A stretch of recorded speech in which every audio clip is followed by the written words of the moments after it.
They say you never truly know someone until money comes between you.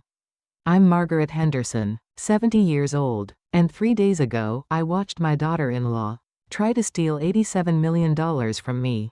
She almost succeeded. Almost. But what she didn't know was that I'd been expecting it all along. Let me tell you how a sweet family vacation turned into betrayal. The coastal breeze felt perfect that morning. A perfect day for a family vacation. Mom, over here. Let's take a photo by the pier. My son Michael's voice carried over the sound of seagulls. At 70 years old, I still loved seeing that excitement in his eyes. Beside him stood my daughter-in-law, Sarah, wearing that sweet smile that made everyone trust her instantly. We spent the morning exploring the boardwalk. Ice cream, souvenirs, laughter. But Sarah had been especially attentive all day. Too attentive, holding my arm, asking if I needed to rest, fetching me water before I even felt thirsty. We passed a convenience store and Sarah's eyes lit up. Oh, let's buy a lottery ticket together, Mom. For fun. We can split it if we win. Why not? I said. We filled out the numbers together, each choosing half. A shared ticket, a shared dream, or so I thought. As we walked away, I caught her glancing back at the store. Just for a second, her smile had changed, sharper somehow. A mother's intuition is rarely wrong. It started 2 days later. Margaret, you already told us that story. Remember? At breakfast? I paused mid-sentence. Had I repeated myself? I'm sorry, dear. Sarah reached across the table, patting my hand. It's okay. We all forget things sometimes. Especially at your age. 70 is when these things start happening.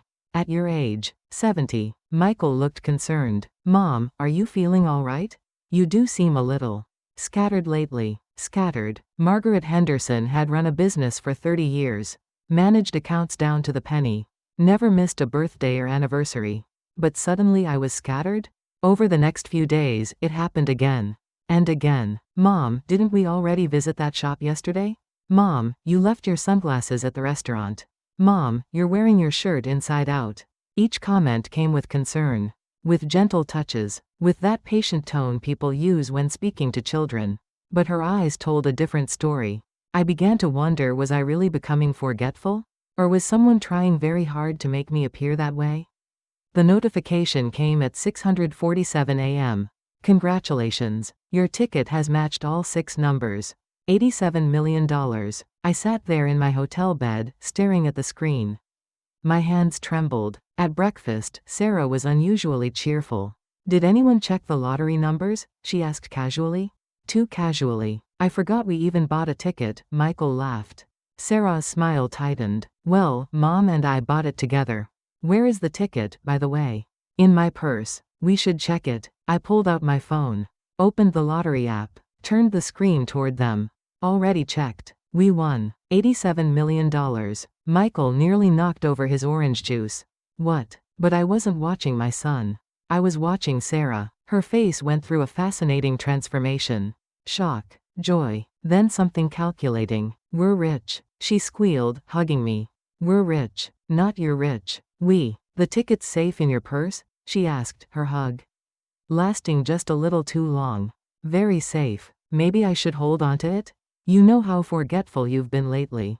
There it was. The first real move. Don't worry, dear. I've got it. Her smile never wavered, but her eyes went cold for just a fraction of a second. The game had officially begun. Sarah's concern intensified dramatically. Mom, sit down. Let me get that for you. Mom, you look confused. Are you sure you're feeling okay? Mom, maybe we should see a doctor. Your memory issues are getting worse. Memory issues that hadn't existed until a week ago. She started filming everything with her phone. Just want to capture these precious family moments, she'd say. But she only filmed when I hesitated, when I paused, when I seemed uncertain about anything. That evening, she called a family meeting. I'm worried about Mom, she said. She's clearly experiencing some cognitive decline. Today she almost wandered off. I hadn't. I'd stopped to watch a street musician. But the damage was done. I think we need to make sure the lottery ticket is secured, Sarah continued. Not because we don't trust Mom, but to protect her from herself.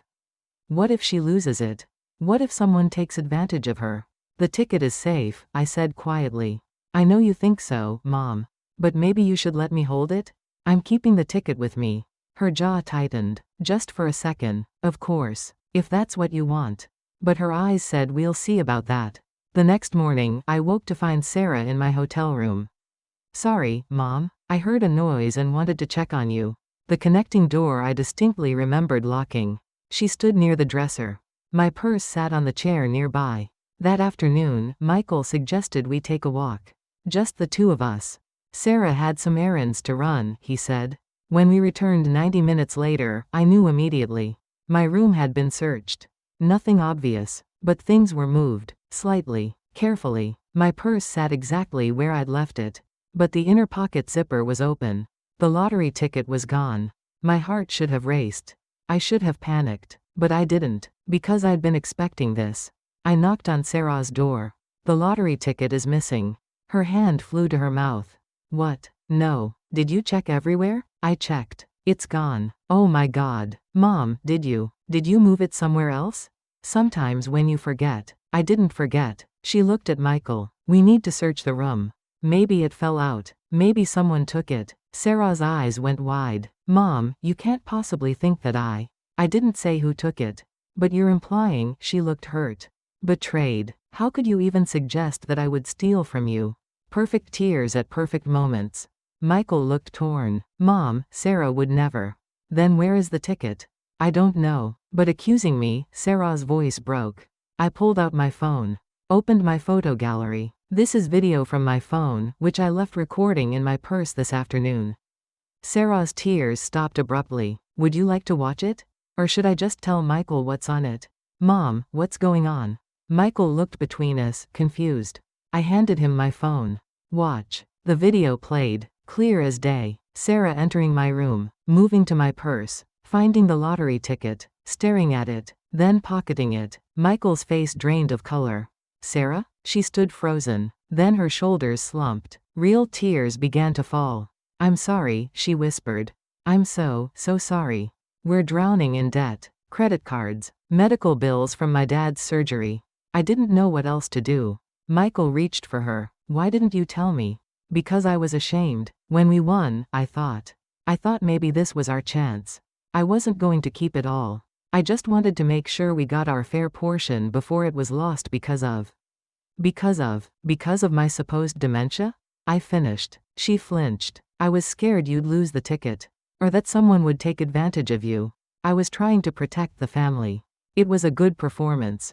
Almost convincing. Michael looked torn. Mom, maybe she. Did you tell him about the prenup? I asked Sarah quietly. She went very still. What prenup? Michael asked. The one your wife tried to have you sign last year. That would give her 70% of all marital assets in case of divorce. Michael's face showed confusion. That was just. She said it was for protection. And did you tell him about the life insurance policy you tried to take out on me 6 months ago? For $2 million? Or the phone calls to elder care attorneys, asking about conservatorship laws? How to declare someone mentally incompetent? You're lying, Sarah whispered. Am I? I pulled out a folder. I have phone records, emails, text messages. I've been watching you, Sarah. For months. Her face transformed. The sweet mask cracked completely. You meddling old witch, she hissed. Michael stepped back, shocked. Sarah. Oh, shut up, Michael, she snapped. Your mother has been poisoning you against me from the start. That's not true, I said calmly. I welcomed you, but then I noticed little things. The way you looked at my jewelry. Asked about my assets. Pushed for me to update my will. That ticket is half mine. We bought it together. I deserve half that money. Then why didn't you just ask for your share? Why the elaborate scheme? She laughed bitterly. Because I know you, Margaret. You'd give most of it away. To charity. You'd make sure I got as little as possible. So you decided to take it all. I decided to take what should have been mine from the beginning. Do you know what it's like? Living under your shadow? Perfect Margaret Henderson. Everyone compares me to you. Nothing I do is ever good enough. So this is about jealousy? Michael asked quietly. This is about survival. I married into this family thinking I'd have security. Instead, I got a husband who makes decent money but nothing spectacular, and a mother-in-law who hoards her wealth like a dragon. I was going to leave everything to you both, I said softly. Eventually, after you're dead. Well, I'm tired of waiting. The room fell silent. Those words couldn't be taken back. Michael's face had gone white. You need to leave. What? Get out. Pack your things and leave. Sarah's anger crumbled into panic. Michael, I didn't mean. You meant every word. Just go. Sarah looked at me, her eyes full of hate. This isn't over. Yes, I said quietly. It is. She grabbed her purse and stormed toward the door. Then she turned back. You think you're so smart? You never actually had the lottery ticket. I took it. It's in my wallet right now. She pulled out the ticket triumphantly. Without this, you have nothing. And I'll cash it myself. Try to stop me. Michael moved toward her, but I put a hand on his arm. Let her go, I said. Sarah's smile was vicious. Finally, some sense from the old woman. She left, slamming the door. Michael looked at me, devastated. Mom, the ticket. I smiled. That wasn't the winning ticket. Michael stared at me. What? I walked to my suitcase and pulled out another folder. Inside was a lottery ticket, sealed in plastic. This is the winning ticket, I said. The one she took was a copy I had printed. Looks identical, but completely worthless. Michael's jaw dropped. You knew she'd steal it? I suspected. So after we checked the numbers, I went to a print shop. Had them create a perfect replica. Same numbers, same date, same everything. Except this one, I held up the real ticket, has the validation code that proves it's genuine. But why didn't you just confront her immediately? Because I needed to know the truth. I needed to see how far she'd go. And I needed you to see it too. Michael sank into a chair. I feel like such an idiot. You're not an idiot. You're in love. Or you were. I paused. Love makes us blind sometimes. All those things you said. The prenup, the life insurance. Were those real? I nodded. I hired a private investigator 2 months ago. After she asked about my will for the 3rd time, something felt wrong. Why didn't you tell me? Would you have believed me? Without proof? I asked gently. You would have thought I was being a controlling mother. He was quiet. You're right. I wouldn't have believed you. But now you've seen who she really is. What do we do now? Now, I said, we go home. We claim the lottery winnings properly. And you file for divorce. What about Sarah? When she tries to claim the fake ticket, she'll be arrested for attempted fraud. Presenting a counterfeit lottery ticket is a felony. I've already contacted the lottery commission. They're expecting her. Michael let out a long breath. You really did think of everything. I had to. She threatened my son, my family. I couldn't let that stand. 3 days later, we were back home. The news came quickly. Sarah had indeed tried to claim the lottery ticket. She'd walked into the lottery office, confident and smiling, presenting what she thought was an $87 million winner. The officials had examined it carefully. Then they'd called the police. She was arrested on the spot for attempted lottery fraud. The fake ticket I'd planted was evidence of her intent to steal. Combined with the video of her taking it from my purse, the case was ironclad. Michael filed for divorce the next day. We claimed the real lottery winnings a week later. The process was smooth, professional, unremarkable. Just the way it should be. Standing in the lottery office, holding the oversized check for the cameras, I thought about everything that had happened. Sarah had been right about one thing: I was going to give most of the money away. To charity. To causes I believed in. To my son, of course. But not to someone who'd tried to paint me as a senile old fool. Not to someone who'd valued money over family. Not to someone who'd been willing to destroy us all for greed. Michael stood beside me, his arm around my shoulders. He looked older somehow, sadder, but also wiser. I'm sorry, Mom, he said quietly as the photographers snapped away. For not seeing it sooner. Stop apologizing, I said firmly.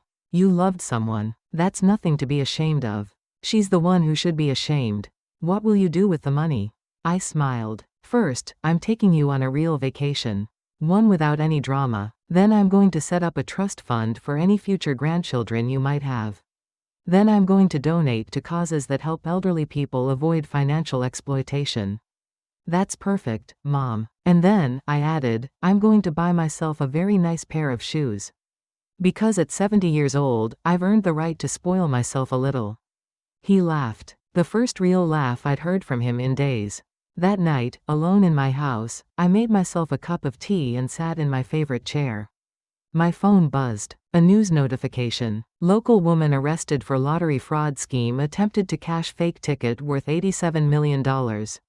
I read the article. They'd gotten all the details right. The fake ticket, the video evidence, the attempted theft from a family member. What they didn't know was the full story. The months of gaslighting, the attempts to make me appear incompetent. The carefully laid plans to steal not just a lottery ticket, but my dignity, my credibility, my very sense of self. But I knew. And more importantly, Michael knew. I looked at the real lottery ticket, now framed and hanging on my wall. Not because of the money it represented, but because of what it symbolized. Patience, planning, protection of family, and the simple truth that sometimes the best revenge isn't revenge at all. It's just being smarter than the person trying to hurt you. I raised my teacup in a silent toast. To family, I whispered. And to never underestimating a 70-year-old woman who's seen it all before. Somewhere across town, Sarah was sitting in a jail cell, probably still wondering how it had all gone so wrong. How the sweet, forgetful old lady had outsmarted her at every turn. How the woman she'd tried to manipulate had been 3 steps ahead the entire time. I smiled and took a sip of my tea. Some lessons, I suppose, have to be learned the hard way. Margaret Henderson claimed her lottery winnings and donated $60 million to various charities, including organizations that protect elderly people from financial exploitation. She established a trust fund for her future grandchildren and used the remaining money to live comfortably while traveling the world. Michael Henderson divorced Sarah and eventually remarried a kind woman who loved his mother genuinely. Sarah served 2 years in prison for fraud and attempted theft. Upon release, she moved to another state and was never heard from again.